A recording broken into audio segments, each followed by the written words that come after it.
பொன்னியின் செல்வன் மூன்றாம் பாகம் கொலைவாள். அத்தியாயம் 13 விஷபானம். அந்த இடத்தில் அந்த நேரத்தில் தேவராளனை பார்த்ததும் வந்தியத்தேவனுடைய உள்ளம் சிறிது துணுக்குற்றது. கடம்பூர் அரண்மனையில் தேவராளன் வெறியாட்டம் ஆடியதும் அப்போது அவன் கூறிய மொழிகளும் நினைவுக்கு வந்தன. நடுக்கடலில் சுழற்காற்று குமுறிக் கொண்டிருந்த வேளையில் ரவிதாசனும் தேவராளனும் சொன்ன செய்திகளும் ஞாபகத்துக்கு வந்தன. அவற்றில் எவ்வளவு உண்மை எவ்வளவு கற்பனை என்று கண்டுபிடிப்பது கடினம். ஆனாலும் அவர்கள் ஏதோ ஒரு மர்மமான பயங்கரமான சதிச் செயலில் ஈடுபட்டவர்கள் என்பது நிச்சயம். அவர்களில் ஒருவனிடம் இச்சமயம், அதுவும் இந்த நிர்மானுஷ்யமான இடத்தில் அகப்பட்டுக் கொண்டோ என்று நினைத்தான். அவனிடமிருந்து தப்பி குதிரையை வேகமாக தட்டிவிட்டுக் கொண்டு போய்விடலாமா என்று ஒரு கணம் எண்ணினான். அந்த எண்ணத்துடன் சுற்றும் முற்றும் பார்த்தான். தூரத்தில் தீயின் வெளிச்சம் தெரிந்தது. அது சுடுகாடாய்த்தான் இருக்க வேண்டும். ஏதோ ஒரு மண்ணுடல் தீக்கிரையாகிக் கொண்டிருக்கிறது. அந்த மண்ணுடலில் உயிர் இருந்த காலத்தில் எத்தனை ஆசாபாசங்களால் அலைப்புண்டிருக்கும். எத்தனை இன்ப துன்பங்களை அது அனுபவித்திருக்கும். அரை நாழிகை நேரத்தில் மிச்சம் இருக்கப் போவது ஒரு பிடி சாம்பல்தான். உலகில் பிறந்தவர்கள் எல்லாரும் ஒருநாள் அடைய வேண்டிய கதி அதுவேதான்.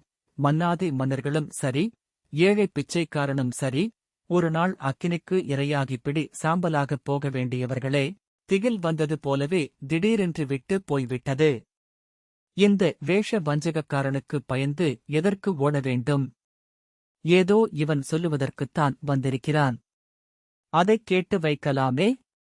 ஒருவேளை கொல்லன் உலைக்களத்தில்தான் நுழைந்தபோது அங்கிருந்து பின்பக்கம் சென்று மறைந்து கொண்டவன் இவன்தான் போலும்.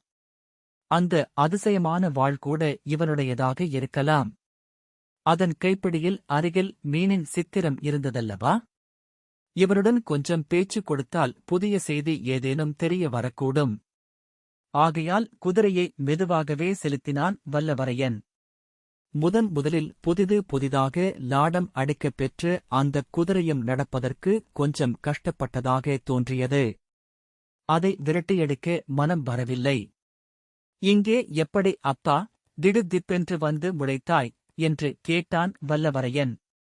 நான் அல்லவா அந்த கேள்வியைக் கேட்க வேண்டும்? உன்னை நடுக்கடலில் கப்பல் பாய்மரத்தோடு கட்டிவிட்டு வந்தோமே. எப்படி நீ தப்பி வந்தாய் என்றான் தேவராளன். உனக்கு மட்டும்தான் மந்திரம் தெரியும் என்று நினைத்தாயோ? எனக்கும் கொஞ்சம் தெரியும். மந்திரத்தில் உனக்கு நம்பிக்கை ஏற்பட்டது பற்றி எனக்கு மகிழ்ச்சி. என்னுடைய மந்திர சக்தியினால் நீ இங்கே தனியாகப் போய்க் கொண்டிருப்பாய் என்று நானும் அறிந்து கொண்டேன். அதனால்தான் நான் முன்னால் வந்து காத்திருந்தேன். ஏன் காத்திருந்தாய்? என்னிடம் உனக்கு என்ன காரியம்? நீயே யோசித்துப் பார். அல்லது மந்திர சக்தியினால் கண்டுபிடி. உங்களுடைய இரகசியங்களை நடுக்கடலில் என்னிடம் நீங்கள் சொல்லியிருக்கிறீர்கள். அவற்றில் எவ்வளவு உண்மை எவ்வளவு கற்பனை என்பது எனக்குத் தெரியாது. ஆனாலும் அந்த இரகசியங்களை நான் மறந்துவிட தீர்மானித்துவிட்டேன். யாரிடமும் சொல்லப் போவதில்லை. அதைப்பற்றி நானும் கவலைப்படவில்லை. எப்போது நீ அந்த இரகசியங்களை யாரிடமாவது சொல்லலாம் என்று நினைக்கிறாயோ அப்போது உன் நாக்கு துண்டிக்கப்படும். நீ ஊமையாவாய். வந்தியத்தேவனுக்கு உடல் சிலிர்த்தது. தஞ்சையிலும் இலங்கையிலும் அவன் சந்தித்த ஊமைப் பெண்களைப் பற்றிய நினைவு வந்தது. சற்றுத் தூரம் சும்மா நடந்தான். இந்தப் பாவி எதற்காக நம்மைத் தொடர்ந்து வருகிறான்? இவனிடமிருந்து தப்பிச் செல்வதற்கு என்ன வழி? கோடிக்கரையிலிருந்தது போல் இங்கேயும் சேற்றுப் பள்ளம் இருந்தால் எவ்வளவு உபயோகமாயிருக்கும்? அல்லது ஆற்றில் பிடித்துத் தள்ளிவிட்டு போகலாமா? அதில் பயனில்லை. ஆற்றில் தண்ணீர் அதிகம் கிடையாது. வேறு வழி ஒன்றும் இல்லாவிட்டால் இருக்கவே இருக்கிறது உடைவாள். அதை எடுக்க வேண்டியதுதான். தம்பி, நீ என்ன நினைக்கிறாய் என்பது எனக்குத் தெரியும். ஆனால் அது கைகூடாது. வீண் முயற்சியில் இறங்காதே. வந்தியத்தேவன் பேச்சை மாற்ற விரும்பினான். அவனிடமிருந்து தப்புவதற்கு சிறிது சாவகாசம் வேண்டும். அதுவரை ஏதேனும் பேச்சு கொடுத்து வரவேண்டும். உன் கூட்டாளி ரவிதாசன் எங்கே? தேவராளன் ஒரு பேய் சிரிப்புச் சிரித்துவிட்டு, அது உனக்கல்லவா தெரிய வேண்டும்? ரவிதாசன் எங்கே? என்று கேட்டான். வந்தியத்தேவன் திடுக்கிட்டான். ரவிதாசனைப் பற்றிய பேச்சைத் தான் எடுத்திருக்கக் கூடாது, எடுத்தது தவறு. ரவிதாசனை இவன் பார்த்துப் பேசிவிட்டு நம்மை ஆழம் பார்க்கிறானா? அல்லது, என்ன, தம்பி சும்மா இருக்கிறாய்? ரவிதாசன் எங்கே என்று சொல்ல மாட்டாயா? போனால் போகட்டும். அந்த ஓடக்காரப் பெண் பூங்குழலி எங்கே? அதையாவது சொல். வந்தியத்தேவன் பாம்பை மிதித்தவன் போல் பதறினான். மேலே பேசுவதற்கே அவனுக்கு தயக்கமாயிருந்தது. அவளைப் பற்றியும் நீ ஒன்றும் சொல்ல மாட்டாயாக்கும், போனால் போகட்டும். அவளை நீ காப்பாற்ற நினைப்பதற்கு தக்க காரணம் இருக்கலாம். தம்பி, சற்று முன்னால் ஒரு காதல் பாட்டு பாடினாயே, அவளை நினைத்துப் பாடினாயா? இல்லை, சத்தியமாய் இல்லை என்று வல்லவரையன் பரபரப்போடு கூறினான். ஏன் உனக்கு இவ்வளவு பரபரப்பு? ஏன் இவ்வளவு ஆத்திரம்? சரி, சரி. அதைப் பற்றியெல்லாம் பேசிக் கொண்டிருக்க இப்போது அவகாசம் இல்லை. ஏன் என் குதிரையின் முகக்கயிற்றைப் பிடித்துக் கொண்டிருக்கிறாய்? விட்டுவிடு. நான் போகிறேன், அவசர காரியம் இருக்கிறது. நான் வந்த காரியத்தை நீ இன்னும் கேட்கவில்லையே? சொன்னால்தானே கேட்கலாம்? இந்த முல்லையாற்றங்கரைக்கு ஓர் அதிசய சக்தி உண்டு. இங்கே யார் எதை விரும்புகிறார்களோ அது உடனே அவர்களுக்கு சித்திக்குமு. நான் ஒன்றும் விரும்பவில்லையே. அது பொய். நீ யாரை நினைத்துக் கொண்டு உன் காதல் பாட்டைப் பாடினாயோ அவள் உன்னை பார்க்க விரும்புகிறாள். நீ இஷ்டப்பட்டால் பார்க்கலாம். எப்போது? இன்றிரவே பார்க்கலாம். இது என்ன கதை? கதையல்ல தம்பி. அதோ பார் என்று தேவராளன் சுட்டிக்காட்டினான்.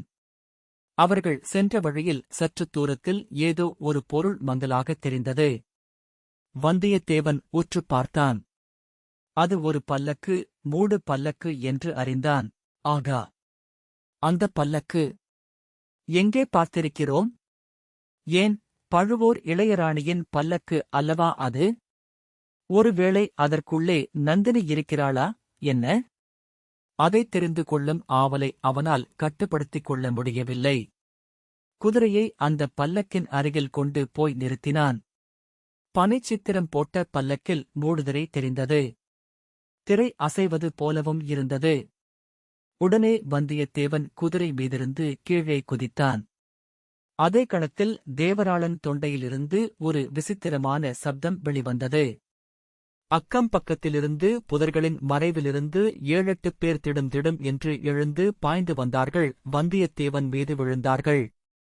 அவனால் மீறி அசையவும் முடியாதபடி பிடித்துக் கொண்டார்கள். கால்களையும் கைகளையும் துணியினால் கட்டினார்கள். கண்ணையும் ஒருவன் கட்டினான். உடைவாளை ஒருவன் பலவந்தமாக எடுத்துக் கொண்டான். பிறகு வந்தியத்தேவனை அந்த பல்லக்கினுள்ளே தூக்கிப் போட்டார்கள். சிலர் உடனே பல்லக்கைத் தூக்கிக் கொண்டு விரைந்து நடந்தார்கள். மற்றவர்கள் முன்னும் பின்னும் சென்றார்கள். தேவராளன் முன்னால் வழிகாட்டிக் கொண்டு சென்றான். ஒருவன் குதிரையை பிடித்துக் கொண்டு நடந்தான். இவ்வளவும் அதிவிரைவில் நடந்துவிட்டன. கண்மூடித் திறக்கும் நேரத்தில் என்று சொல்வதும் மிகையாகாது. வந்தியத்தேவன் தன்னை பலர் வந்து ஏக காலத்தில் தாக்கியதும் திகைத்துப் போய்விட்டான். அத்தகைய தாக்குதலை அவன் எதிர்பார்க்கவே இல்லை. பல்லக்கில் அவனை தூக்கிப் போட்டு பல்லக்கு நகர ஆரம்பித்த வரையில் அவனால் எதுவும் சிந்திக்கவும் முடியவில்லை. என்ன நடக்கிறதென்று தெரிந்து கொள்ளவும் முடியவில்லை. ஆனால் பல்லக்கு நகர ஆரம்பித்ததும் சிறிது சிறிதாக மனம் தெளிவடைந்தது. கண்ணின் கட்டு சுலபமாக நழுவிவிட்டது. கட்டியிருந்த கைகளினால் பல்லக்கின் திரையை விலக்கிக் கொண்டு பார்த்தான். நதிக்கரையிலிருந்து குறுக்கே இறங்கி பல்லக்கு எங்கேயோ போகிறது என்பதை அறிந்து கொண்டான். அவனுடைய கையின் கட்டுக்களையும் காலின் கட்டுக்களையும் அவிழ்த்துக் கொண்டு விடுதலை பெறுவது அவ்வளவு கஷ்டமான காரியம் அன்று. பல்லக்கிலிருந்து குதிப்பதும் எளிதாகத்தான் இருக்கும். குதிரையோ பின்னால் வந்து கொண்டிருந்தது. அந்த 7-8 பேரையும் உதறித் தள்ளிவிட்டு குதிரையின் மீது பாய்ந்தேறிச் செல்வதும் அவனுக்கு முடியாத காரியமாகாது. அவ்விதம் செய்யலாமா என்று யோசித்தான். ஆனால் ஏதோ ஒன்று குறுக்கே நின்று தடை செய்தது. அந்த பல்லக்கினுள்ளே ஓர் அபூர்வமான மனம் சூழ்ந்திருந்தது. அது முதலில் அவனுக்கு உற்சாகத்தை அளித்தது. அதன் கவர்ச்சியிலிருந்து விடுவித்துக் கொண்டு போக எளிதில் மனம் வரவில்லை. இந்த பல்லக்கு தன்னை எங்கே கொண்டு போய்ச் சேர்க்கப் போகிறது? நந்தினியிடம்தான் சேர்க்கும் என்று ஊகிப்பதற்கு காரணங்கள் இருந்தன. அவளை பார்க்க வேண்டும் என்ற ஆசை அவன் உள்ளத்தின் அடிவாரத்தில் இலேசாக தலை காட்டியது. வரவர அது பெரும் ஆர்வமாக வளர்ந்தது. அதற்கு எவ்வளவோ ஆட்சேபங்கள் தோன்றின. ஆட்சேபங்களையெல்லாம் மீறி ஆசை விசுவரூபம் கொண்டது. என்னதான் செய்து விடுவாள் நம்மை? என்னத்துக்காகத்தான் அழைக்கிறாள் என்று பார்த்து விடலாமே? ஏதாவது தெரிந்து கொள்ள முடிந்தால் தெரிந்து கொள்ளலாமே? சூழ்ச்சிக்குச் சூழ்ச்சி செய்ய தன்னால் முடியாமலா போய்விடும்? மறுபடியும் அவளை பார்க்கும்படியான சந்தர்ப்பம் கிடைக்குமா என்பது சந்தேகந்தான். தஞ்சாவூருக்குப் போக வேண்டிய அவசியம் இனி ஏற்படப் போவதில்லை. அங்கே போவது அபாயகரம். அதைக் காட்டிலும் வழியிலேயே பார்த்து விடுவது எளிதான காரியம். இன்னும் ஒரு தடவை அவளையும் பார்த்துத்தான் வைக்கலாமே? ஆம், ஆம். நந்தினியை பார்க்க வேண்டும் என்பதற்கு இன்னொரு அவசியமான காரணமும் இருந்தது. இலங்கையில் அவன் பார்த்த அந்த ஊமை அரசி. அவள் நந்தினி போலிருப்பதாகத்தான் எண்ணியது சரியா? அதைத் தெரிந்து கொள்ள வேண்டாமா? இவ்விதம் வந்தியத்தேவன் யோசித்துக் கொண்டிருக்கும் போதே அவன் தலை சுழன்றது. தூக்கம் வருவது போல தோன்றியது. இல்லை, இல்லை. இது தூக்கம் இல்லை. பகலிலேதான் அவ்வளவு நேரம் தூங்கியாகிவிட்டதே. இது ஏதோ மயக்கம். இந்த பல்லக்கில் சூழ்ந்துள்ள மனம்தான் நம்மை இப்படி மயக்குகிறது. ஐயோ! இது என்ன பயங்கர அபாயம்! பல்லக்கிலிருந்து குதித்து விட வேண்டியதுதான். வந்தியத்தேவன் கைக்கட்டை அவிழ்த்துக் கொள்ள முயன்றான். முடியவில்லை. கைகள் அசையவே இல்லை. எழுந்து உட்கார முயன்றான். அதுவும் முடியவில்லை. கால்களை அடித்துக் கொள்ளப் பார்த்தான். கால்களும் அசைய மறுத்தன. அவ்வளவுதான். கண்ணிமைகள் மூடிக்கொண்டன. அறிவு விரைவாக மங்கியது. மயக்கம் அவனை முழுவதும் ஆட்கொண்டது. வந்தியத்தேவன் மயக்கம் தெளிந்து கான் விழித்த போது பழைய நினைவுகள் வந்து பல்லக்கிலிருந்து குதிக்க முயன்றான். ஆனால் விந்தை, விந்தை! அவன் இப்போது பல்லக்கில் இல்லை. விசாலமான ஓர் அறையில் இருந்தான். அந்த அறை தீபங்களினால் பிரகாசமாக விளங்கிற்று. இங்கேயும் ஏதோ மணம் சூழ்ந்திருந்தது. ஆனால் பழைய மாதிரி மணம் இல்லை. அகிர் புகையின் மணம் போல தோன்றியது. முன்னே அவன் அனுபவித்தது அறிவை மயக்கிய மணம். இது அறிவை தெளிவு செய்த மணம். படுத்திருந்த ஆசனத்திலேயே எழுந்து உட்கார்ந்தான். சுற்று முற்றும் பார்த்தான். கதவு ஒன்று திறந்திருந்தது. வந்தியத்தேவன் ஆவலுடன் பார்த்தான். திறந்த கதவின் வழியாக நந்தினி வந்தாள். வந்தவளைக் கண்கொட்டாமல் அவன் பார்த்துக் கொண்டிருந்தான். அவனுடைய வியப்புக்கும் திகைப்புக்கும் பல காரணங்கள் இருந்தன. வர்ணனை கெட்டாத அவளுடைய சௌந்தரியம் ஒரு காரணம். எதிர்பாராத முறையில் அவளை சந்திக்கும்படி நேர்ந்தது இன்னொரு காரணம். இலங்கையில் அவன் பார்த்திருந்த மூதாட்டியின் உருவத்தோடு இந்த யுவதியின் உருவம் எவ்வளவு ஒத்திருக்கிறது என்ற எண்ணம் மற்றொரு காரணம். உருவங்கள் ஒத்திருக்கின்றனவா? அல்லது அந்த மூதாட்டிதான் உயரிய ஆடை ஆபரணங்களை அணிந்தபடியினால் இப்படித் தோற்றமளிக்கிறாளா? இனிய கிண்கிணி நாதக்குரலில், ஐயா! நீர் மிகவும் நல்லவர் என்று கூறினாள் நந்தினி. வந்தியத்தேவன் வந்தனம் என்றான். நல்லவருக்கு அடையாளம் சொல்லாமற் போவதுதானே? தஞ்சை அரண்மனையிலிருந்து என்னிடம் சொல்லிக் கொள்ளாமலே போய் விட்டீர்கள் அல்லவா? வந்தியத்தேவன் நகைத்தான். தஞ்சைக் கோட்டைக்குள் வருவதற்கு உமக்கு நான் உதவி செய்தேன். என் கைவிரலிலிருந்து பனை முத்திரை மோதிரத்தை எடுத்துக் கொடுத்தேன். அதை என்னிடம் திருப்பிக் கொடுத்து விட்டாவது போயிருக்க வேண்டாமா? வந்தியத்தேவன் வெட்கித்து மௌனமாக நின்றான். எங்கே? இப்போதாவது அதை திருப்பிக் கொடுக்கலாம் அல்லவா? அதன் உபயோகம் தீர்ந்து போயிருக்குமே? மறுபடியும் தஞ்சைக் கோட்டைக்கு வரும் எண்ணம் உமக்கு இல்லைதானே? என்று கூறி நந்தினி தன் அழகிய மலர் கரத்தை நீட்டினாள். தேவி! அந்த முத்திரை மோதிரத்தை இலங்கை தளபதி போதி விக்கிரமகேசரி கைப்பற்றிக் கொண்டு விட்டார். ஆகையால் அதை திருப்பிக் கொடுக்க இயலவில்லை, மன்னிக்க வேண்டும் என்றான் வந்தியத்தேவன். என்னுடைய ஜன்ம சத்துருவிடம் நான் உமக்குக் கொடுத்த மோதிரத்தை கொடுத்து விட்டீர் அல்லவா? மிக்க நன்றியுள்ள மனிதர் நேரு. நானாக கொடுத்து விடவில்லை, பலவந்தமாக எடுத்துக் கொண்டார்கள். வானாதி ராயர் குலத்தில் உதித்த வீராதி வீரர் பலவந்தத்துக்கு உட்பட்டு ஒரு காரியம் செய்தீரா? என்னால் நம்ப முடியவில்லை. அம்மணி, இங்கே இச்சமயம் நான் வந்திருப்பதும் பலவந்தம் காரணமாகத்தானே? தங்களுடைய ஆட்கள். உண்மையாகச் சொல்லும் ஐயா. நன்றாய் நினைத்துப் பார்த்துச் சொல்லும். பலவந்தத்தினால் மட்டும் நீர் இங்கே வந்தீரா? இஷ்டப்பட்டு வரவில்லையா? பல்லக்கில் ஏற்றப்பட்ட பிறகு கீழே குதித்து ஓடுவதற்கு உமக்கு சந்தர்ப்பம் இல்லையா என்று நந்தினி கேட்ட கேள்விகள் கூறிய அம்புகளைப் போல் வந்தியத்தேவன் நெஞ்சைத் துடைத்தன. ஆம், இஷ்டப்பட்டுத்தான் வந்தேன் என்றான். எதற்காக வந்தீர்? தாங்கள் எதற்காக என்னை அழைத்து வரச் செய்தீர்கள்?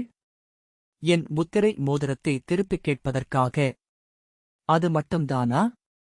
இன்னும் ஒரு காரணம் இருக்கிறது. என் கணவரின் பாதுகாப்புக்கு உட்பட்ட பொக்கிஷ நிலவரையில் நீர் அன்றிரவு இருந்தீர் அல்லவா?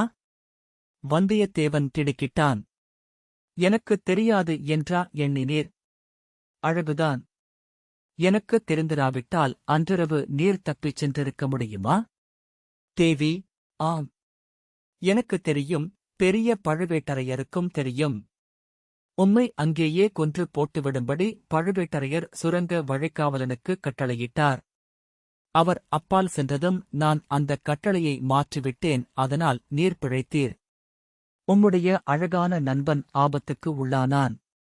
இல்லாவிடில் அந்தப் பொக்கிஷ நிலவரையில் முத்துக்குவியல்களுக்குப் பக்கத்தில் உம்முடைய எலும்புகள் இப்போது கிடைக்கும். வந்தியத்தேவன் வியப்புக் கடலில் மூழ்கினான். அவள் கூறியவையெல்லாம் உண்மை என்று அவனால் நம்ப முடியவில்லை. உண்மையில்லாவிட்டால்தான் அன்று அங்கு ஒளிந்திருந்தது எப்படி தெரிந்தது? சம்பிரதாயத்துக்காகவாவது நன்றி கூற வேண்டியது அவசியம் என்று கருதி, அம்மணி என்று ஏதோ சொல்ல ஆரம்பித்தான். வேண்டாம். மனத்தில் இல்லாததை வெளியில் எதற்காகச் சொல்லப் பார்க்கிறீர்? எனக்கு நன்றி செலுத்த முயல வேண்டாம். இல்லை தேவி. உம்முடைய உயிரை அன்று காப்பாற்றியதைப் பற்றி எதற்காகச் சொன்னேன் தெரியுமா? உம்முடைய நன்றியை எதிர்பார்த்தல்ல, மறுபடியும் அந்தச் சுரங்க வழியை உபயோகிக்கப் பார்க்க வேண்டாம் என்று எச்சரிப்பதற்காகத்தான். அங்கே இப்போது மிகவும் வலுவான காவல் போடப்பட்டிருக்கிறது. தெரிகிறதா? மறுபடியும் அந்தப் பக்கம் போகும் உத்தேசமே எனக்கு இல்லை. அது ஏன் இருக்கப் போகிறது? உதவி செய்தவர்களை நினைக்கும் வழக்கமேதான் உமக்கு இல்லையே. உம்மால் உம்முடைய சிநேகிதன் ஆபத்துக்கு உள்ளானான். அவனை என்னுடைய அரண்மனைக்கே எடுத்து வரச் செய்து அவனுக்கு வைத்தியம் பண்ணுவித்து குணப்படுத்தி அனுப்பினேன். அதில் உமக்குத் திருப்திதானே? அல்லது நம்பிக்கைத் துரோகத்தைப் போல் சிநேகத் துரோகமும் உம்முடன் பிறந்ததா? நந்தினியின் வார்த்தை ஒவ்வொன்றும் விஷபானத்தைப் போல் வந்தியத்தேவனுடைய உள்ளத்தில் ஊடுருவிச் சென்றது. அவன் துடிதுடித்து மௌனமாயிருந்தான். உம்முடன் கோடிக்கரைக்கு வந்த வைத்தியர் மகனைத்தான் உமக்கு பதிலாக பிடித்துக் கொடுத்து அனுப்பினீர். அவன் என்ன ஆனான் என்று விசாரித்தீரா? தங்களை கேட்க எண்ணினேன். சொல்கிறேன். ஆனால் உம்முடன் இலங்கையிலிருந்து புறப்பட்ட இளவரசர் அருள்மொழிவர்மர் என்ன ஆனார்? அதைச் சொன்னால் நான் வைத்தியர் மகனைப் பற்றிச் சொல்லுவேன். வந்தியத்தேவனுக்கு உடம்பை ஒரு உலுக்கி உலுக்கிப் போட்டது. இளவரசரைப் பற்றி அறிவதற்காகத்தான் தன்னை இவள் இப்படிப் பாடாய்ப்படுத்தினாளோ என்று தோன்றியது. ஏமாந்து போகக் கூடாது என்று தீர்மானித்துக் கொண்டான். அரசி, அதைப் பற்றி மட்டும் என்னை கேட்க வேண்டாம் என்றான். ஆம், அதைப் பற்றி மட்டும் கேட்கக் கூடாதுதான். கேட்டாலும் உம்மிடமிருந்து மறுமொழி வராது என்று எனக்குத் தெரியும். உம்முடைய காதலி எப்படி இருக்கிறாள்? அதைப் பற்றியாவது எனக்குச் செல்லலாமா? வந்தியத்தேவனுடைய கண்களில் தீப்பொறி பறந்தது. யாரைச் சொல்லுகிறீர்கள்? ஜாக்கிரதை என்றான். ஆகா, நான் ஜாக்கிரதையாகத்தான் இருக்கிறேன். அந்தப் பழையாறை மகாராணியைச் சொல்வதாக எண்ண வேண்டாம். அவள் உம்மை கண்ணெடுத்தும் பார்க்க மாட்டாள். தன் காலில் ஒட்டிய தூசிக்கு சமானமாக உம்மை மதிப்பாள். உம்மை இலங்கையில் கொண்டு சேர்த்து திரும்பியும் அழைத்து வந்தாளே, அந்த ஓடக்காரப் பெண்ணைப் பற்றிக் கேட்கிறேன். பூங்குழலி உமது காதலி அல்லவா? இல்லை, இல்லவே இல்லை. அவளுடைய காதலர்களை அவளே எனக்குக் காட்டினாள். நள்ளிரவில் கோடிக்கரை சதுப்பு நிலத்தில் கிளம்பும் கொள்ளிவாய்ப் பிசாசுகளை எனக்குக் காட்டினாள். அவர்கள்தான் தன்னுடைய காதலர்கள் என்று சொன்னாள். அவள் பாக்கியசாலி. ஏனெனில் அவளுடைய காதலர்கள் ஒளிவடிவம் பெற்றிருக்கிறார்கள். பிரகாசமாக கண்முன் தோன்றுகிறார்கள். என்னுடைய காதலர்களோ இருள் வடிவமானவர்கள். உருவம் அறிய முடியாதவர்கள்.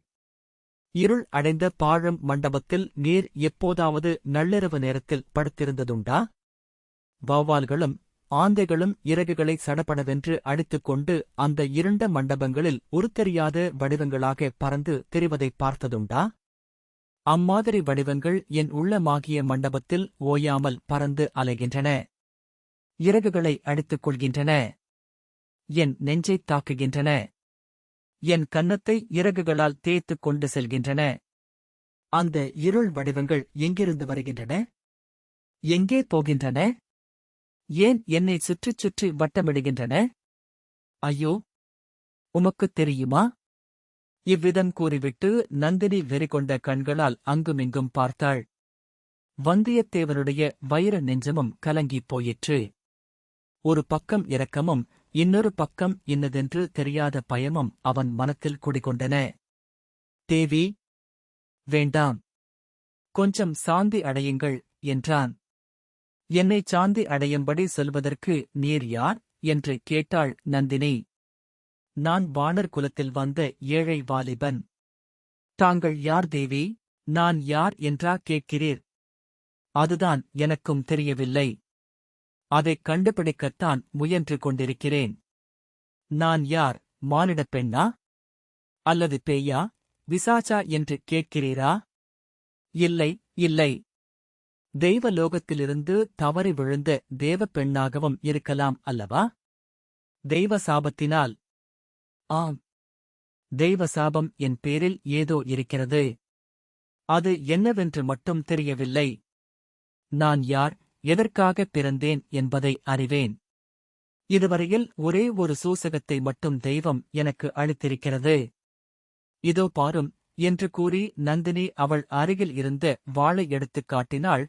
புதிதாக செப்பனிடப்பட்ட அந்த கூரிய வாழ்தீப வெளிச்சத்தில் பளபளவென்று ஜொலித்துக் கண்ணைப் பறித்தது.